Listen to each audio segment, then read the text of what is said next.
We're live. The Two Live Crew. Yeah, you see how I'm rocking today, man.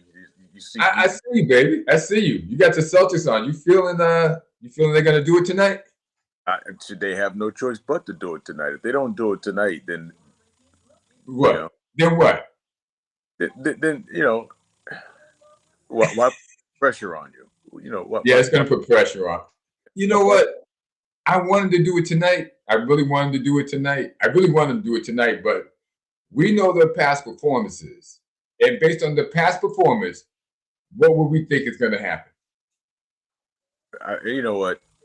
Deep down, I really think they're going to win, but it's going to be a squeaker. But we want to see them beat somebody by 30 or 40 points when they Yeah, we shouldn't. do. That Yeah. yeah, that's what we want to see. We want to see them put fear in people before they even show up in the arena. They don't do that. No, they don't. No, they So don't. Listen, everybody, we're gonna get into prayer. Our companion, Eric James, he's going to show up in about 5 to 10 minutes. He's en route. We're starting a little bit early today because we're cramped for time. No, nobody has to make an airplane, but we're still cramped for time. I'm going to start with a prayer, and bear with me because I'm not as good as Mr. James, and I'm just going to try my best. Lord Jesus Christ, please bless us. Please lift us. Please encourage us. Please motivate us, and please protect us. Step in when we call your name. Step in to help us in whatever we are going through, whatever is going through our mind. Ease our mind. Give us peace. Grant us serenity, and grant us the strength to get through each day. We ask this in Jesus' name. Amen. amen, amen. That's about as good as I can do it, Marlon. That's all. That's my best. That's all you need to do, man. Just reach out and give thanks and encourage when you Oh can. yeah, everybody. I'm one of the worst. So if I can look this like I'm changed my life, you can do it too. So yeah, I'm giving you encouragement. I, I don't Anyway, I don't have a testimony because I've been good so all my life. So yeah, not everybody can be like him. not Happy everybody. birthday. We want to say happy birthday to a couple of people. George Brett. No, I think this is Emmett Smith. Emmett Smith, happy birthday. Uh, Ray Lewis, happy birthday, Ray. George Brett, happy birthday. And the hard luck guy in the name of Jerry Quarry. Today would have been his birthday, but he passed away, and he had dementia before he passed away. He's remembered for his fights with Muhammad Ali, Ron Lyle. He defeated Ron Lyle and Ernie Shavers, Buster Mathis. Tough kid, tough guy. Um, you know, happy birthday to all of you. Yeah, those guys left us a lot of memories. So let's go on. Um, we're going to open up with our Boston Celtics. We kind of opened up with them anyway, so let's keep going. Know with our Boston Celtics. Eh, I have to say I've been a Celtics fan. When I moved to Boston in 1973, my first team that I actually started following and would probably kick over my TV was you'd be you'd laugh when you hear me say the Boston Bruins. No, And I wouldn't. Boston Bruins were they had a lot of hearts in Boston. They still do. yeah, but a young black kid just moving to Boston from DC, not knowing very much, about 7, 8 years old.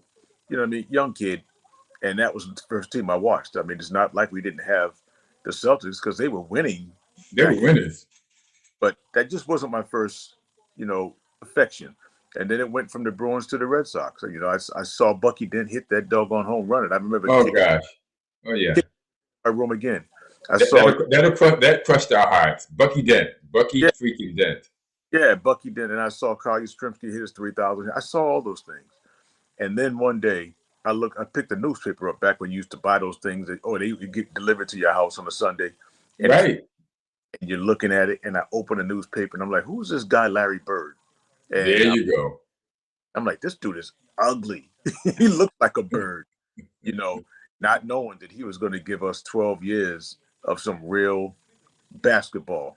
And you Oh, start, so you mean you didn't know about him before then? I didn't watch college ball. I was about 12 years old. I didn't really watch college ball. You know, I didn't really care too much about Indiana State or Michigan State or Magic or any of that stuff. I honestly just did not pay attention to college ball. So it wasn't until 19, it was until 81 when he and Nate Archibald, were out there doing their thing. Because that's our first real point guard that we seem to forget in the Celtics history that I remember. We talk about the Heinz, the Kuzis, but not. I mean, people talk about Archibald like it comes and goes, but that was the first time I watched him play, Right. and that's been my And tell me something. I want you to tell me something. What was Larry Bird doing out there on the court? what back in 81. Yeah. Oh, and Larry Bird was that team. He was busting up some heads. He was busting up people. He brought heart. He brought identity. He brought the whole thing. I was like, He whoa, brought the whole thing. this dude's the real deal. And then then the real deal. When they won in 1981 for the first one that they won, but that big 3-1, he got on there and was talking junk about Moses Malone when they beat him in Houston. Yep. He didn't back down from nobody. I was like, wow, I got to start watching this team, and it's been on ever since. I got to tell you, he came in 79, 80, and right. The year before they had one of their worst records, and so no one was in a hurry to watch the Celtics. I wasn't. Right. But I was a young guy at the time, and I was going out to a couple of bars. I better make this quick. Anyway, so I'm watching on television, and I'm watching this guy, and I can't believe it. Oops, there we go. I can't believe he's doing it. Who is this guy? He's just bust. And then they went to 7 games against the Philadelphia 76ers with Darryl Dawkins, Caldwell Jones, Bobby Jones, Dr. J, of course, and World Be Free. For a year that they were nowhere closer to playoffs. They went to the playoffs and went to 7 games in the Eastern Conference Finals. After that, I was sold. I knew they were going to take care of business. Right. So from that point on, it was just something else. And I remember going down to Philadelphia to watch my brother run the Penn relays, and boy, me being oh my gosh, yeah, and me being that young kid who was glued to the TV. Man, I was like, listen, I know my brother's running, but we got to get back to the house so I can watch these Celtics. And they were like, oh gosh, that was a series then. That was a series. So let's get on with the Celtics. You start off and start telling me what you think is going to happen in the series. I got to plug in something here to make sure I don't run out of power. Oh, okay. Well, I think this team definitely has takes to get to the championship. I don't think that, Cleveland has enough to beat them. I think Cleveland's done all they. I know you and I differ about Donovan Mitchell, but without Donovan Mitchell, that team would have got swept. Wait. We don't differ about Donovan Mitchell at all. Donovan Mitchell is that guy. He's that guy, but he's not going to, he can't win. But you see how they played the other day? It's what he has to integrate himself into. If he gets his teammates more involved, it'll be more of a cakewalk because he can carry them in the third and fourth quarter. But he is that guy. I think if you let him defer and not shoot like he shoots, this is just my observation, I think there would be in a hole so much that he would have to actually do what he has to perform those heroics that we know he can do. I don't think he can afford to defer to say, like you say, get the teammates involved. These guys, they're missing one. He's Batman, and I think they're missing that one guaranteed Robin, because I've seen this team, I've seen those players, I've seen this whole series. These guys are missing layups. They're missing wide open threes. Those are things you can't do at this point of the playoffs. You got to have a guy. Well, we saw what Denver did last night. I mean, if you miss a rub or a screen and you go under, it's money. That's where this is. So right now, I think the only one that Cleveland has that's giving you that guaranteed money is Donovan Mitchell. I think they can have spurts, but this team just doesn't have enough to beat the Celtics. They don't have enough to go any further than what they have right now. So if he doesn't shoot, I don't know where they'll be. So I know that. Well, he didn't shoot in game number 4, and they only lost by 7. Yeah, but that Because game he didn't even play the game. Yeah, but that So game. that takes your argument out of it. If you're going to say if he doesn't shoot, but they only lost by 7 when he wasn't there, as opposed to double digits when he was there, then it's not about his shooting so much as it's about his teammates being involved. This is where we differ when it comes to stats and scores, because the game wasn't as close as it actually seemed. They actually came and made it a game towards the end. But the Celtics do that. The Celtics let their foot off the gas. If you look at what Missoula was doing, Missoula was putting in, bench players, kind of playing with the starters. He was tampering with the lineup, But if you would have had the Celtics starters out there, wait a minute, which bench players did he put in? Oh, what's his name? Pritchard played a lot in that game. Pritchard plays a lot every game, but he didn't play a lot. Not as much as he played in that game. Not much. Because what you're doing is you're telling me you're taking a Holiday or yeah. Who and Holiday was effective that game and the game before. So he spots both Holiday and White. He comes in for each of them. Okay. Pritchard plays a lot. And Hauser didn't play that much. So we can't really say that if you take Donovan, if he doesn't shoot like every time from the first quarter on, that they have a better chance of winning when they only lost by single digits without him totally. Oh, man. I don't even know where to start with that, but I will say that. Well, the facts prove me out. They only lost by single digits. But see, this is where we differ when you talk about facts and stats. If you looked at the actual game, Cleveland never had a chance of winning. I watched the game. But that Cleveland never had a chance of winning that game. Never. Cleveland actually was ahead at one time. They never had a chance of winning that game. When you look at that, they haven't had a chance of winning 3 of the games. What's that? Well, 3 of the games, 2 of the games, they got blown out. They didn't have a chance of winning, and that's with Donovan Mitchell in there. So we really can't argue the point that when he wasn't there, they lost by single digits, as opposed to when he was there, they lost by double digits. So it's really not, they really don't need him to shoot. Then nobody needs to shoot that much as they need to get their teammates involved. But we need to move on. That being said. We're not letting you close that because I fight with our caller James, our beloved James that calls in. No. This show is not about arguing points. We make a point, we move on. You got. He talked about Kobe shooting too much, and I used to kill him. I said, nah, dude. Kobe shot a lot, but Kobe got 5 rings. You can't tell me he can't win that. Kobe didn't get those rings because of Kobe. He got those rings because of Shaq and Gasol. All right.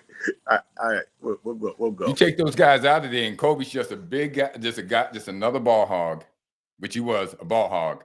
Wow. He gave you 150% effort. Still just a ball hog. Wasn't that great defensively, not a great rebounder, not a defensive guy, ball hog. Sorry it hurts people's feelings, but the stats prove me out. That being said, who do you have tonight? I'm gonna call you stat guy. Okay. Then you're gonna be calling me LeBron, right? Stat man. Stat guy. All right. Tonight I got Cleveland. I got Boston, man. I got Boston too. Now let's move on to the Knicks because we have to talk about this guy Jalen Brunson. He's starting to remind me of James Harden, a young James Harden, in which you can't be anywhere around him or the rest are going to call a foul for him. I got to watch that. I heard you and Eric talking about that pre-show. I got to watch that because I'm seeing this guy do things that, I find it leaves me scratching my head. This guy is, he's phenomenal. And what I don't want to do is fall into the trap of finding out what his flaws are, what they're doing for him, what he's doing for the league, what he's doing for New York, what he's doing for his team, what he's doing. I'm enamored with that, But we have this thing now where we're looking for, he's this guy or he's that, or they're doing this or they're doing that. I don't know why they would pick Brunson to be the face of something in the playoffs. That they have so many other guys they could pick. So. It sounds like you're saying that there's some kind of favoritism to his game. Oh, definitely. Why would they pick this guy? But one of the reasons is that he's with Clutch Sports. Okay, so that automatically is just like the Anthony Davis thing. All of a sudden, Anthony Davis couldn't get a foul there in freaking Pelican land in New Orleans. He went to Los Angeles. They started calling fouls for him. Anthony Davis now is a spoiled brat. He expects a foul every time. Jokic just wiped up the floor with his butt while he was looking for a foul. That's one of the, let's just say that's the main reason. And besides, the NBA can never get enough faces that they can say, this guy's a great player, a great player. Brunson's not a 40-point a game player. He's not. He's a 20 to 30 if you won't call fouls for him. He's a 20 to 30. He might get 30, 32, 30, 34 if you don't call fouls for him. He becomes a 40 and 50-point player when you're going to, anytime you get around him, he can jump into you and get a foul. They're making him. Now, that being said, is he a solid player? He's still a solid player, and he was that before he even came to New York. That's why he got a nice contract with New York. But now, it's just getting out of hand. I wish they gave the same calls for Tyrese Halliburton. He'd score 60. Yeah. Well, Tyrese Halliburton last night just didn't show up. I mean, that's just bottom line. He just flat out. Oh, well, I'm not talking about that night. I'm talking about I wish he got those same calls. But it's been 5 games. He doesn't get those calls. And he's a better player than this guy on defense. He runs the team better. The ball moves better with Halliburton. It doesn't move with this guy. The ball's in his hands, and the only time he passes out is when 3 guys are around him. Yeah, well, you know why 3 guys are around him? Because they collapse on him, because he's that guy.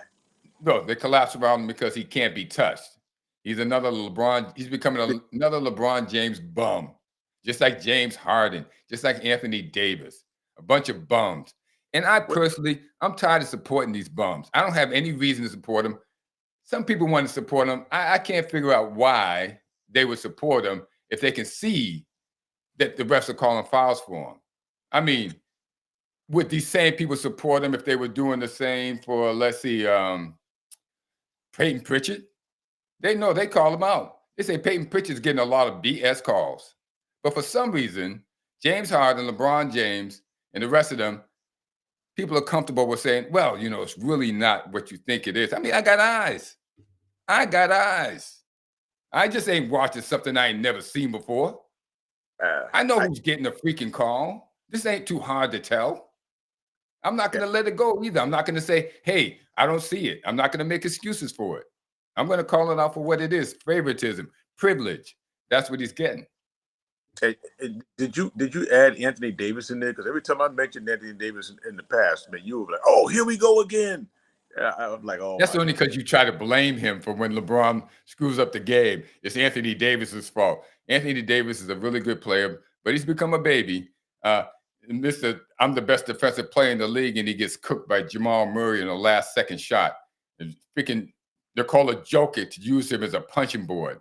I mean, whatever he wanted to do, he did. You know, Anthony Davis, you know what? You really ought to tell the truth. If truth be told, you're not a center. You're a forward. And you're getting beat down because the LA Lakers keep putting you at center. And nobody wants to call them out for it, except for me. I call them out for it. They keep putting you out of your position so that LeBron can keep playing guard. That's why. Okay? Instead of moving LeBron to forward, you to forward, and bringing some big stiff guy in there who can take up some room, and then putting D'Angelo Russell at guard where he should be. Everyone has to play out of position because one guy doesn't want to play position or play defense. I'm in your camp, Anthony, but you've become a whiner. That just being said. Still love your game. You got a great game, but you shouldn't be playing center. Yeah. Moving right along, I wanted to talk about this. I didn't put it in our messages about what we should talk about, but, you know, I've been watching these playoffs. These have been some of the better playoffs that I've seen recently. They have. In my opinion. They have. Anybody who suggested that the game may be soft, but these dudes are pounding. These dudes, it's not easy. No. As say it is.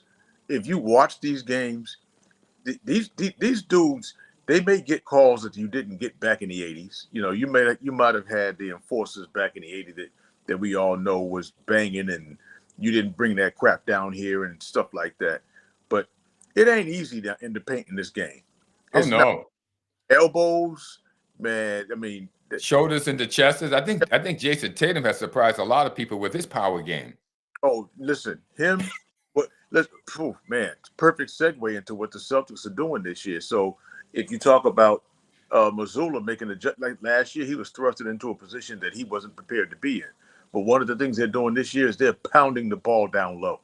They're not just depending on the perimeter game, and they're making play inside and outside. That's making the Celtics tough. So this is not an easy game to play. People, these guys are babies. Nah, these dudes going home with ribs hurting, chest hurting. Bruised sternums. Jaws getting hurt. It's a very physical game. I don't know where I stand on it. As far as the physicality goes, I really don't.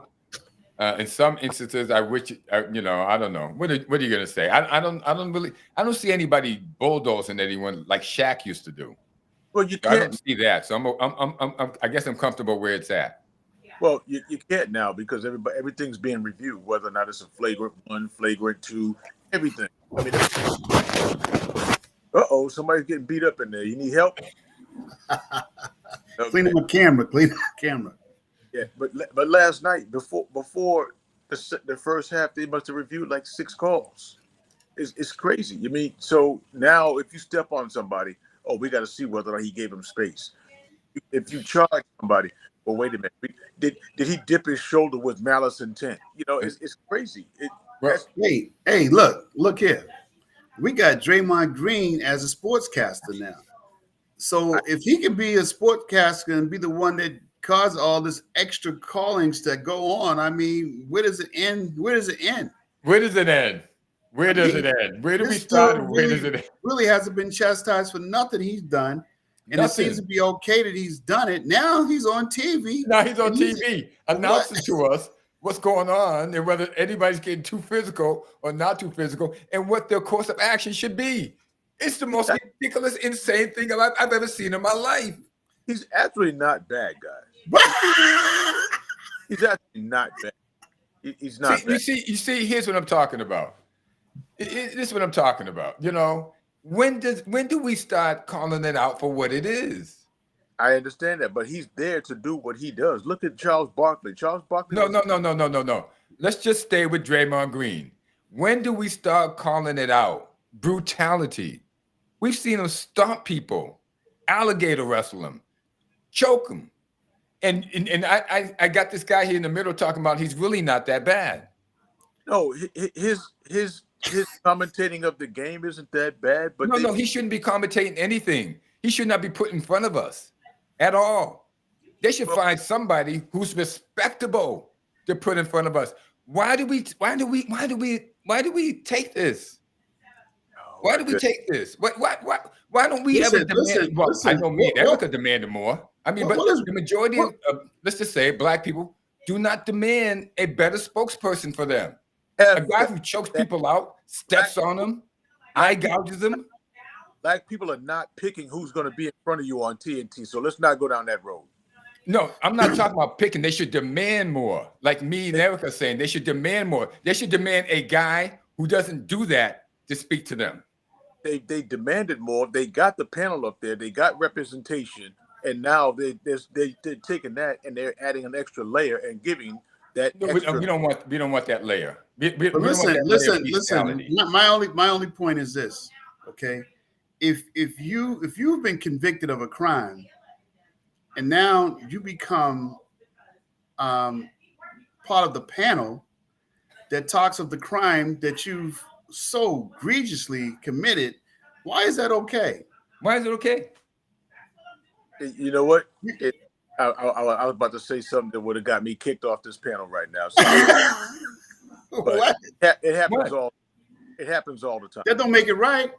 You're right. It doesn't. But people seem to want to hear from people that were there. Who's these people that want to hear it? He's there for a reason. I don't think they took a poll. No, they didn't, because somebody made a decision. That's right. Somebody made a decision to give him to us. Well, they're about to get rid of that show anyway, correct? Correct. Is that a rumor? Somebody decided for us that he'd be a great spokesman to put in the booth, a guy who chokes people out and stomps on people. Yeah. Okay.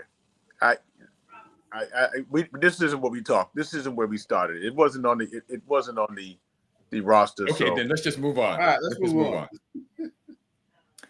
Pacers, will they win game 6? It's going to be in Pacerland. It's going to be in Indiana. Or I'm taking Indiana. Really? Yeah. I don't think they got enough in their tank. Might not. I don't think they got enough because you giving heart to DiVincenzo, you giving more heart to Brunson, and he continue to do the craziness that he's doing, and they're actually go to their score. Brunson last night when he went on a cold streak, Indiana could not answer like 4 or 5 times down the floor, and he kept doing the same thing till finally he started hitting shots again. Maybe Indiana had a bad night, but we're going to find out tomorrow whether Indiana is going to cling on to the crevice of the cliff and hold on and win in Indiana and come back to New York. I picked Indiana to win, so I really can't go with New York right now. Well, you know what? I don't even think it's about the players on the court right now. I think coaching is definitely a part of this thing, definitely a part of this series. I think Rick Carlisle's trying to figure it out. I think Tom Thibodeau's going into it with knowing what he wants to do. And if it's working, he's pushing it. If it's not working, then he'll take that L and come back and make an adjustment. So I think right now, Thibodeau's winning the coaching battle series. But I'm going with the Knicks on this one. I'm going with the Knicks. You're going with home court. I don't think you can say that Tom Thibodeau's a better coach than Rick Carlisle. They might be equal, but you're probably going with home court, and New York has a home court at the end. They're playing in Indiana tomorrow, right? Yeah, game 6 though. Yeah, but that's in Indiana. Yeah, but I'm picking the game, not the series. Oh, you're picking New York to win in Indiana. Yes. Woo. Yeah, I think New York's gonna win too. Okay. Yeah. We got OKC against the Mavs, and I think they're tied up. Yep, and that's tonight. The Mavericks should be up. They should be up. They lost that game in very disappointing fashion the other night. There was no reason for them to lose that game. They let their foot off the gas when they just thought they had it. Kyrie offered nothing. He gave them. I mean, he was turning the ball over. He shot an air ball layup. You know what I mean? I mean, he just offered nothing. They were still up, and listen, you cannot let up on these young, fast, energetic teams. Well, it's a long series, and these guys are getting tired. They're playing a lot of freaking minutes, and if you don't rotate them well, that will catch up to you before you hit game 7. And I think that's what they hit a wall. Yep, they hit a wall the other night. Just like Indiana. Indiana's like they're like freaking. They don't know what else to do. They can go to their bench, but there ain't much left to go to because ain't nobody hitting over there. But TJ McConnell ain't carrying them. Oh, come on. Yeah. Come on. I'm thinking, man, I'm thinking OKC is going to pull this series out. I initially picked Dallas, and I want to say, well, I'm not going to switch now, but based on what I see, what left is to what, best 2 out of 3 now? Yep. It's just 5, so what's the best 2 out of next 2, whatever. It's game 5, so. That's right. So based on what I see, man, I just don't see Dallas has enough. Now, Luka Doncic, I know people don't like that guy. I know they say he does this, he does that, but if he's on, I don't know OKC can beat him if he's on. But him and Kyrie got to be on though. That's right. He needs more than just one person to be on. And Kyrie, Kyrie gave him what Kyrie can give him. They're gonna win. But from what I saw to Kyrie, it's almost like he's burnt out, like Eric's saying. He looks a little burnt out. He looked burnt out in game 3 that they won. He looked burnt out then. He's been playing a lot of defense. He had steals, rebounds. Yeah, he definitely playing on both sides of the ball. Yeah, he's playing both sides of the ball. For 40 minutes, like what's his minutes? Like 40 minutes. They're gonna have to ease his minutes back if they want some offensive production out of Kyrie, because he's spending a lot of energy on the defensive side of the ball. He's really working hard. He had some steals, blocks. And the guy was putting in some effort there. So they're going to have to spell him. I'm still going with the Mavs. I just think OKC is young. But listen, I've been wrong. I've been wrong before. I'm not going to claim that I know everything. Otherwise, I would have hit Powerball about 15 times already, since I can't pick that either. I like the Mavs too. I mean, OKC's young and they're very hungry. And if they don't beat the Mavs this year, next year they're going to be a horrendous, offensive team. They got firepower. They play defense. They play all around ball. They're very young and want to go. But I just like to see Kyrie win one more series, because he's going to fall off after that. I would too. I'd like to see Kyrie win, get through there. If they can just stop Luka from holding the darn ball so much. We'll see what happens. Stop controlling. And then the last game with the Timberwolves and the Nuggets, which everybody had written the Nuggets out. They were saying Jokic didn't deserve that third MVP. He didn't deserve this. He didn't deserve that. He was lucky.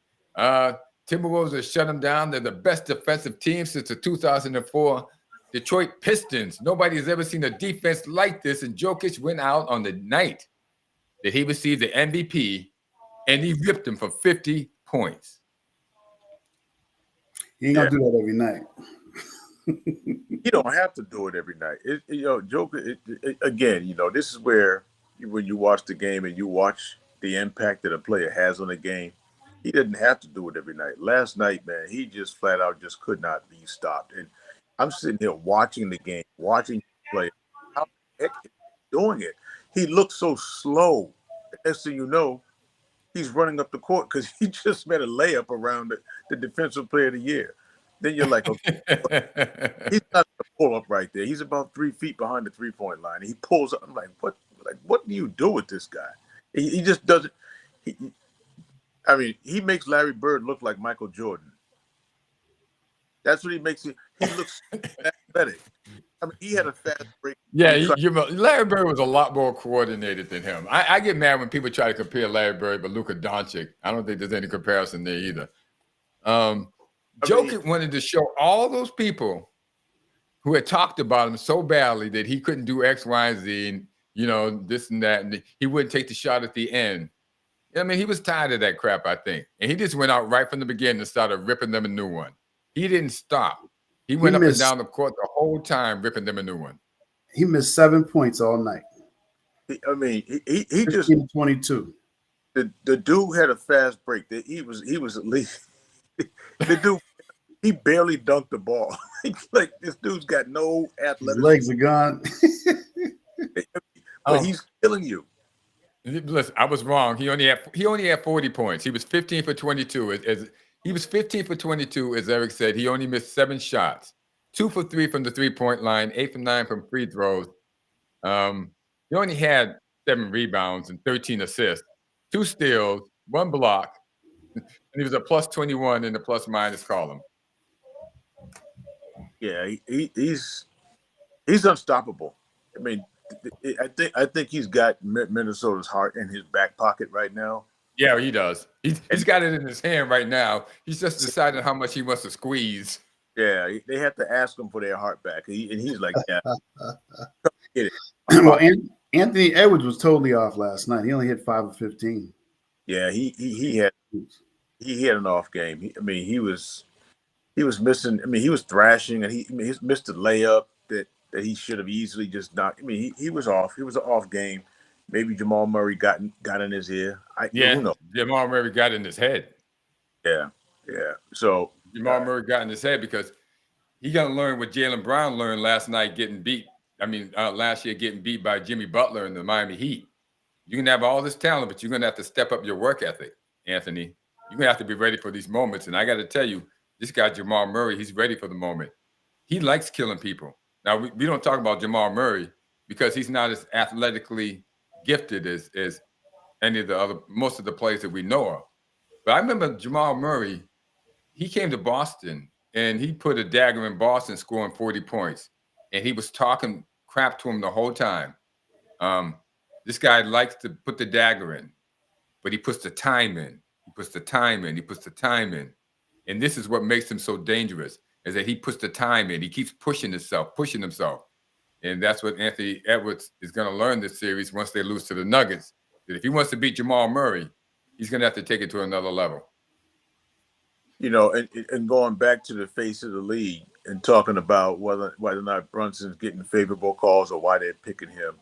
Hey, look what they did for Jamal Murray. He should have been suspended. But they weren't going to do it because it would have affected that series. They weren't going to just take him out for that game. So, Wait a minute, you think Jamal Murray's the face of the league? No, they weren't going to take a big player out at that point of that series because it would have affected that series. If he didn't play, it would have affected that series. When he threw that stuff on the court, he should have been suspended for a game. They didn't even see who threw it. Yeah, they saw. You can see it. They showed it. The camera saw, but the referees didn't see it, so they couldn't do anything. They never gave him a technical or anything on the game. So technically they could have, and technically they couldn't have. But there's some people that want him out because, you know, whatever the reason may be. Do I think he needed? I don't know. Your actions. I really don't know. At first I said he shouldn't be. Then I said he should be. But I don't know. I you know, after watching Draymond Green alligator wrestle people and they never threw him out. I don't know. I actually watched Draymond Green put hands on people in the playoffs and then in the finals, and they wouldn't throw him out. And here I would be quibbling about Jamal Murray throwing a heating pad on the court, which somebody kicked off eventually. So hold on. So now we're talking. We go from this guy is on the court and he's doing all this crazy stuff, and they won't suspend him and they won't discipline him. Right. But this guy who throws something on the court, and because they actually didn't see him, which they could have replayed and still saw him, and they shouldn't discipline him because of the other one that didn't discipline. So we're trying to be. Yeah, but I don't. You know,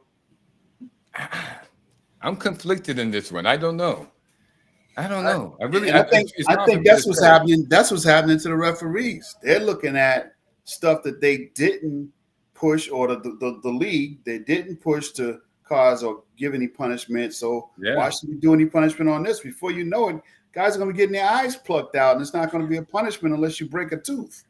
But I mean, I understand confliction, but at the end of the day, I mean, like I said, yesterday's game, they stopped the game like 6 times before halftime to see whether or not this was that or that was this or was this. They're doing it all through the playoffs. I mean, the guy goes for a layup and he falls down hard. Oh, let's go see whether or not he was pushed. You know, it's too much of that. But there was nothing to figure out where that daggone ice pack came from. There was nothing. Wait. The referees never saw the ice pack. It was some player on the court that kicked it off. It was the cameras that caught it. The referees never saw it. You don't think anybody brought it to their attention? Hold on. Let's just stop right there. You keep saying they could have ran it back, but they can't run it back if they never saw it. So you keep throwing something else in there. They didn't see it. They didn't see it. It was the cameras that caught it later and said that Jamal Murray threw something on the court. He threw something on the court, and the player saw it and kicked it off. The cameras caught it. The referees didn't see it. But the referees could have gone and did a replay just like they do a replay of a foul. I understand that, but you guys keep saying, okay, to take Marlon's argument, they're stopping the game to review something, but they're reviewing something they've seen. Okay. They didn't see it. It was the announcers that saw it. Didn't like the TNT or whatever. They saw it. The referees didn't see it. Right. When the guy threw it on the court, some guy was standing on the court. He saw it come on the court and he kicked it off. Some guy. So they didn't see it. They would have had to tell them, and then they would have had to go review it. But nobody said anything until later on when the play had already gone through. So we keep making revisionist history, trying to make Jamal Murray such a bad guy. Is he a bad guy? I don't like the guy's attitude. Haven't liked the guy's attitude. He's a great player. Could he be suspended for a game? I probably wouldn't be opposed to it. But I think if we're going to establish that, then we have to establish all the rest of the things that we've seen happen right in front of the referee's eyes. And they didn't do a thing. You are a strong proponent of keeping things where they need to be and stating facts. Fact number 1, The game was delayed when that happened. They had time to realize that it was not delayed. It was a foul on the play. Yeah, you're right. Okay, but it was delayed in that point. But did the referee see the thing? They were told. Did the referee see the incident of the heating pad? But they were told that it happened. Marlon, did the referee see the heating pad? The referee did not see the fact. He did not see him throw it. Then why are we arguing this? We keep going over this over and Because over again. They didn't see it. But it's still a danger. I understand that. But in order for the referees to review it, what they're reviewing is if they say a foul. We see a foul. Let's review it and see if it's a foul.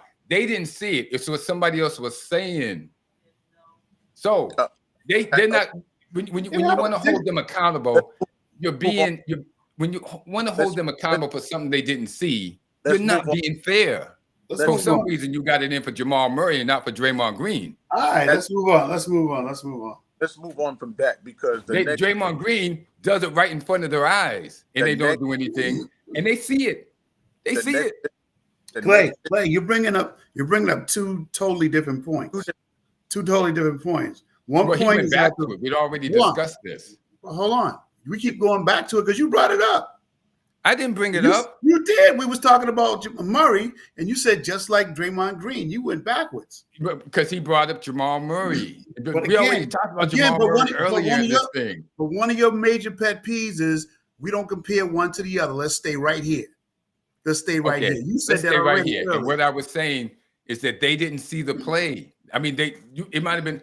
And this is what I don't understand the whole mindset of, the referee should. If the referees didn't see it, then somebody's going to say, "Hey, listen, this happened." They're looking around. Where is it happening? Okay, Clay. So let me make one point. Let me just make one point. This whole conversation predicated on me saying he should have been suspended. The suspension would not have happened during the game. That would have been an ejection. There's two different things in case you don't know that. The suspension would have come the following day when Secaucus looks at it. They talk to the league. They talk to the two teams. They say Jamal Murray's going to be suspended. Wait a second. You're going to tell me I don't know what a suspension is as opposed to an ejection? No. He's explaining what his point is. No, what I'm saying is he said. I thought I heard you say I don't know the difference between a suspension and an ejection. I retract that. But what I'm saying is, your point was the referee didn't see it. That would have been during the game. That would have been an ejection. Right. That the next day is what this whole conversation was predicated on me saying that Jamal Murray probably should have been suspended, which would have affected the outcome of this series. Right. That's where all this started, correct? Right. So we're talking about the suspension. That's where it all started. Now you were saying the referees didn't see it. We can play this back and we can listen to what you said, but that's not what I was talking about. I was talking about the absence of a Jamal Murray would have affected the outcome of what you said was they should have reviewed the play, and I told you the referees didn't see it. I don't know. Is there a problem with you not understanding that point? In order for them to review it, they would have had to see. Now, if you're talking about after the fact, if they go back into the booth later on the network and they review it and they went ahead to suspension, then you would say that. But you didn't say that. You said the referee should have reviewed the play, and they're not going to review something they didn't see. Okay, it's the point I was trying to make to you. That point's made. No, Eric. The problem is a comprehension issue because I said that he was told at the point that there was a delay in the game because it was a foul on it. They had ample time to figure out what happened. A comprehension issue. Comprehension issue? Yeah, you're saying I don't. What are you saying that I didn't comprehend here? You told me I had a hard time understanding what you went back and you. No, I'm asking you. What point here do you think I didn't comprehend? The fact that the game was delayed, and I'm talking about. I've already said the game was delayed. We know that. Listen. We're going in circles, fellas. We're going in circles, fellas. Let's move on. Let's move on. Go ahead. Okay. We had one more thing. We had the Boston Bruins. We didn't talk about them at all. I hear somebody say about $50. What happened? That's my wife. Clay, you frozen? He's sucking air right now. Oh, okay. Well, anyway, we didn't talk about the Bruins at all. I know it was on the roster. We finished all the NBA games. Yep. Okay. So Did you guys watch the game last night? I watched a little bit. No, I didn't watch it. Yeah, I only watched just a couple of minutes. I watched. They went up 1. I said, well, that 1 is no different than them being up 2 the other night when they found out lost that one. And they said that was controversial. I don't know. I don't believe it was controversial at all. I think they just lost it, but they're not shooting on goal as much as the other. Efficient with their shooting as much as some of the other teams are. Clay, jump in here, man. You're quiet. Yeah, well, they're not shooting on goal as much. They're not getting as many shots. They're not even getting out of their own zone. They're getting stuck in their own zone. The other team outshot them 38-17 2 nights ago. I forget what it was last night. They went ahead by 1. Other team tied it up. Why am I calling them the other team? I know who they are. Heck. Panthers. Yeah, the Panthers. Carolina Panthers. They mucked up the game a bit. Carolina, they weren't out in the game.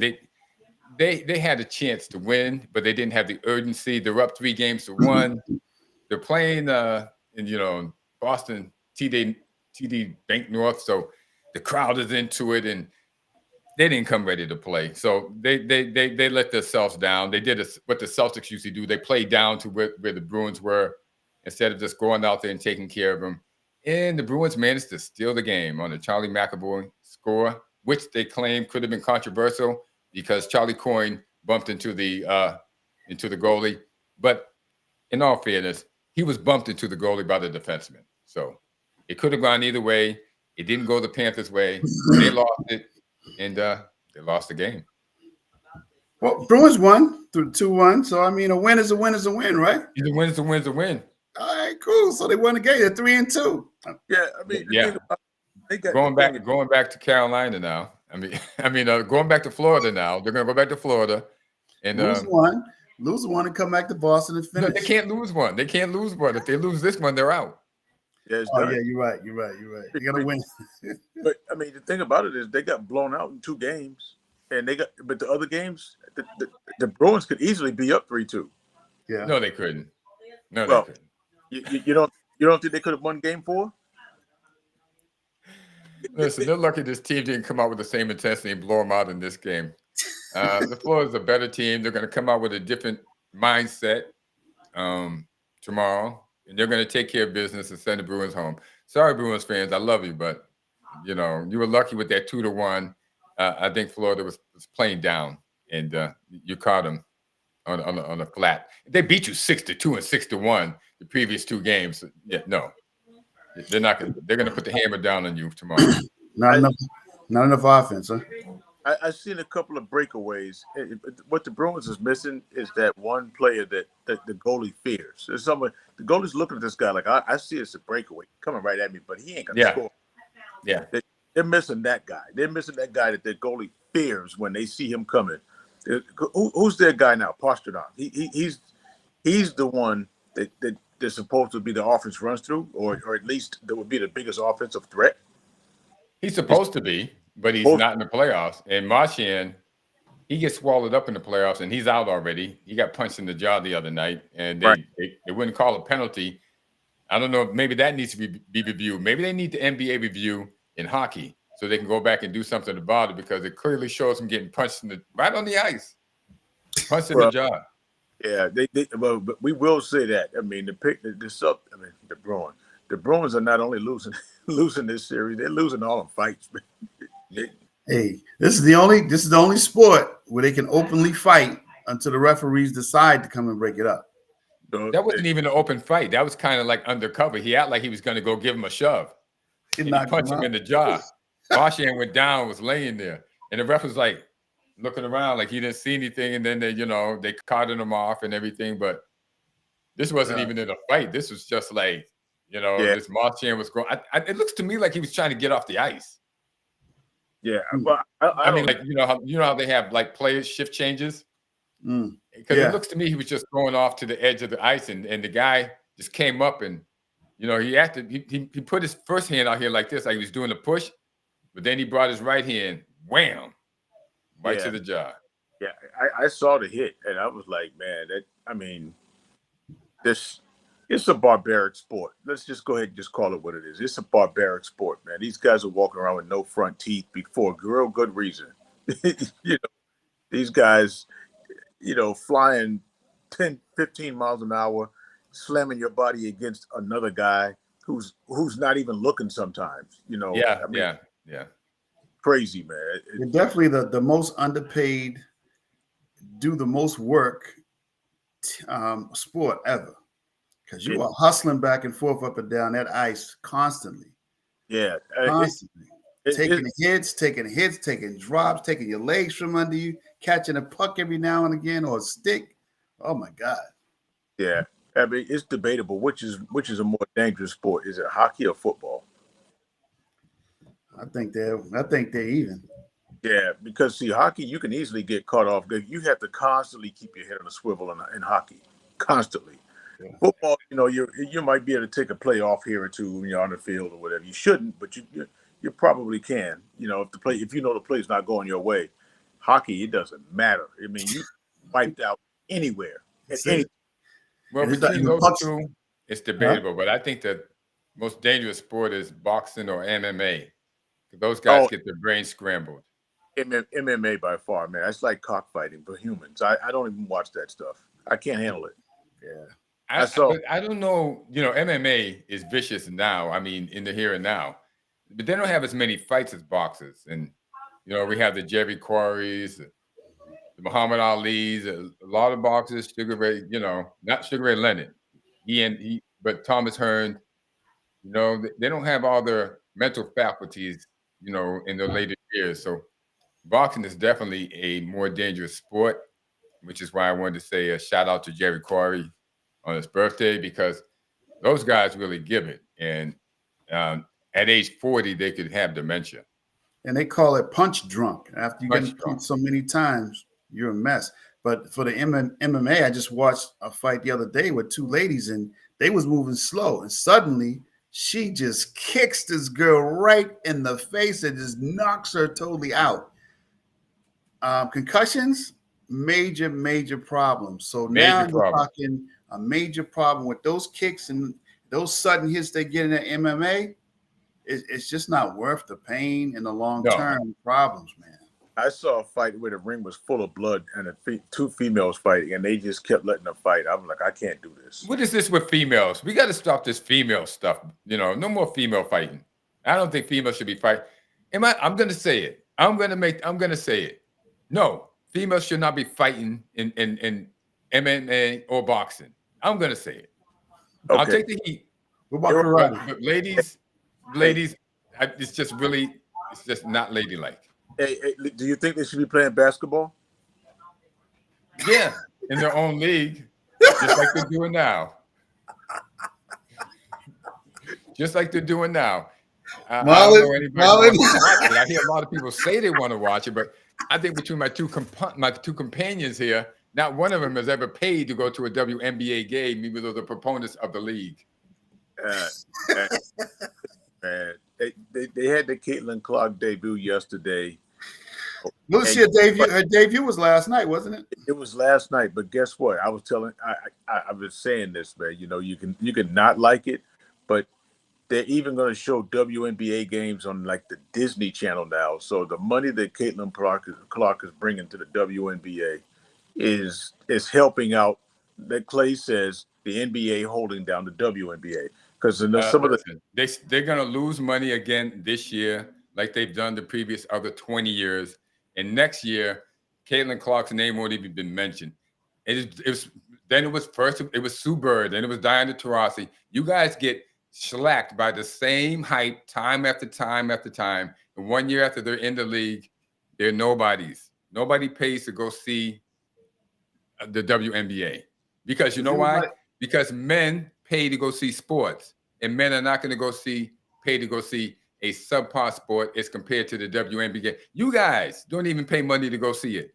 The women aren't going to do it. They don't care about sports. It's men who pay for sports. So are they compared to the USFL?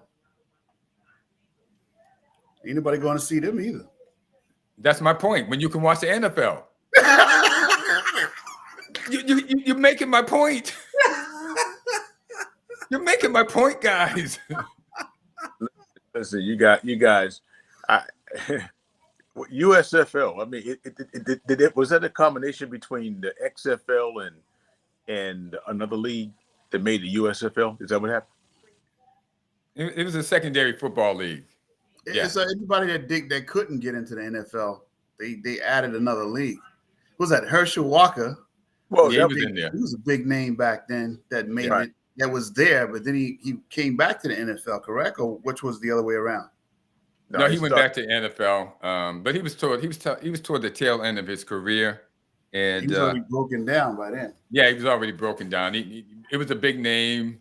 He was toward the tail end of his career, and so those things happen. But yeah, there's only so many dollars that you can spend, and so you're going to spend to go see the Celtics. Okay, you're going to go spend to see the Patriots. You probably won't go spend to go see the Generals if there was a Massachusetts Generals team here in Massachusetts, and they were the XFL or whatever they were called, US XFL.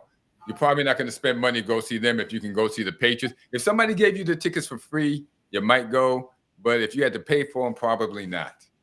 You know what's funny? You said that about the Generals, but there was a USFL team in Boston. You guys remember the name of it? No.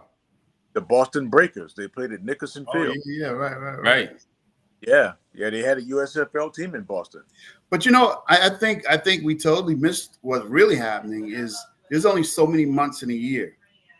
And you spend a lot of months of working, kids are in school, and so many different things you got going on, and watching sports and going to sports and all that. By the time we reach the end of the NBA playoffs into the championship, people are ready to go on vacation.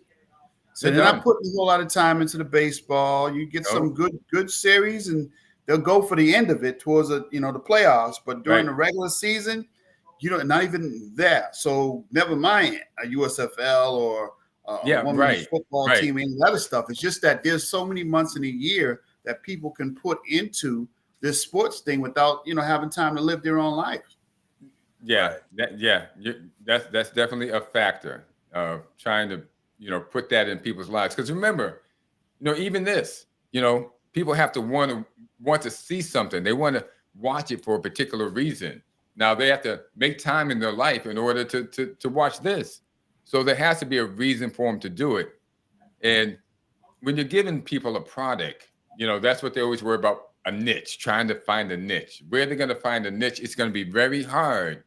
And they keep lying to people about one day. We already know men are the major consumers of sports, at least 85 to 90% of it. They're going to be the ones who want to see the sport. So you have to make it appealing to them. Is the WNBA appealing to men? Who are they appealing to? I don't think they're really trying to appeal to men. The ones they're trying to appeal to, women, do not buy sports. Yeah. I still won't step into that muddy swamp that you stand in, but the vast majority of the consumers in sports are men. Yeah. I mean, I'm not trying to say anything bad or good.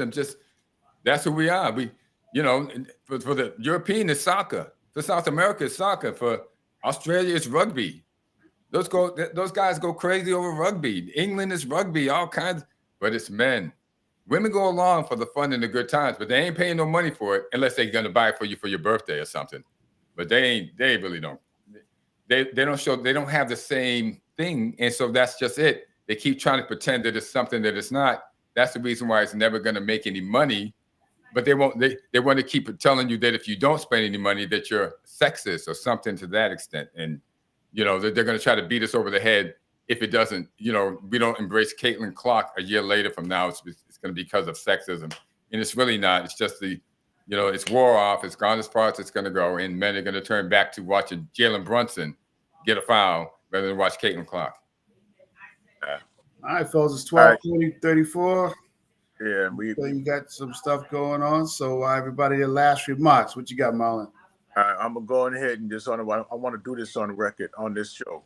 Clay, I apologize for me suggesting to you that you had a comprehension issue. That wasn't what I was saying. I also didn't mean to imply that you didn't know the difference. I was just making a point based on how we got to where we were. So if I insulted you in any way, I thoroughly apologize. And I wanted to do it on this actual platform because picking it up and having a personal conversation doesn't even correct it. It's just us having conversations, which we commonly do. So I wanted to make sure I did that on this platform.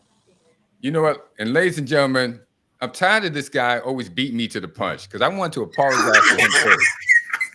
And something's got to be done where the older guy gets the chance to say it first. I apologize not only to Mr. Marlon Wright, but to any of you out there who watched and saw me get visibly upset because somebody said something that I disagreed with. You know what? Thank you. I'm glad everyone sees this. I hope you will learn from it. Learn not to do what I do sometime, okay? And I pray that I get better as I grow older, and I don't have that much longer to go, so I better get old. I better get better faster. And I'm really, we have to give, me and Marlon should give Mr. James here, we should buy him something for trying to play referee between us sometime because this poor guy does not deserve this. He doesn't deserve this. We have to become better. Me and you, Marlon, we have to become better. Yeah, we're a work in progress. Okay, we're both works in progress. I like that. See, there's growth, man. There's growth. Me and Clay were just talking about growth this morning on the prayer line, man. There's growth. Eric, man, you need to make sure you get on time, man. Doing stuff from your car.